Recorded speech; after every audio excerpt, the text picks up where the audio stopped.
একজন ব্যক্তি যিনি কখনো গোল করেননি, কোনো ট্রফি জেতেননি, মাঠের আলো পাননি, তবু ফুটবল ইতিহাসের সবচেয়ে বড় গল্পটির নেপথ্যের নায়ক ছিলেন। তিনি হোর্হে মেসি, লিওনেল মেসির বাবা আর মেসির ছায়া।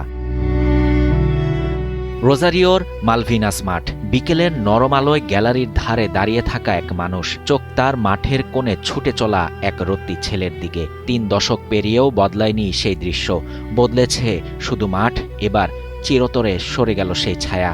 ৬৮ বছর বয়সে রোজারিওতে থেমে গেছে হোরাসিও মেসির হৃদস্পন্দন। নিজেও একসময় নিউওয়েলস ওল্ড বয়েজের যুবদলে ফুটবল খেলতেন, কিন্তু সামরিক চাকরি থামিয়ে দেয় সেই স্বপ্ন। পরে রাসায়নিক প্রযুক্তিবিদ্যা পড়ে আকিন্দার ইস্পাত কারখানায় যোগ দেন। ধীরে ধীরে হয়ে ওঠেন ব্যবস্থাপক। হোর্হে মেসির সবচেয়ে বড় লড়াই শুরু হয় ছেলের জন্য। মাত্র ১০ বছর বয়সে ধরা পড়ে লিওনেলের শরীরে বেড়ে ওঠার প্রয়োজনীয় হরমোন তৈরি হচ্ছে না। প্রতি মাসে প্রায় $১৫০০ চিকিৎসা মধ্যবিত্ত পরিবারের জন্য বিশাল বোঝা। তবু থামেননি হোর্হে। ২০০০ সালে মেসির প্রতিভার ভিডিও পৌঁছে যায় বার্সেলোনায়। এরপর স্পেনে পাড়ি।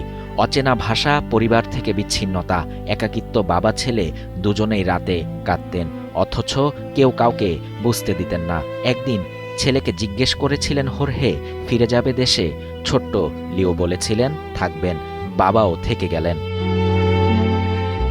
এরপর ছেলের এজেন্ট, পরামর্শক, লড়াইয়ের সঙ্গী। প্রতিটি চুক্তি থেকে পিএসজি, ইন্টার মায়ামি সব বাকে ছিলেন হোর্হে।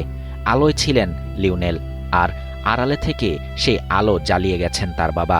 আজ সেই মানুষটি নেই, কিন্তু মেসির প্রতিটি গোল, প্রতিটি ট্রফি, প্রতিটি উচ্ছ্বাসের ভেতরে থেকে যাবে সেই নীরব ছায়া হোর্হে মেসি।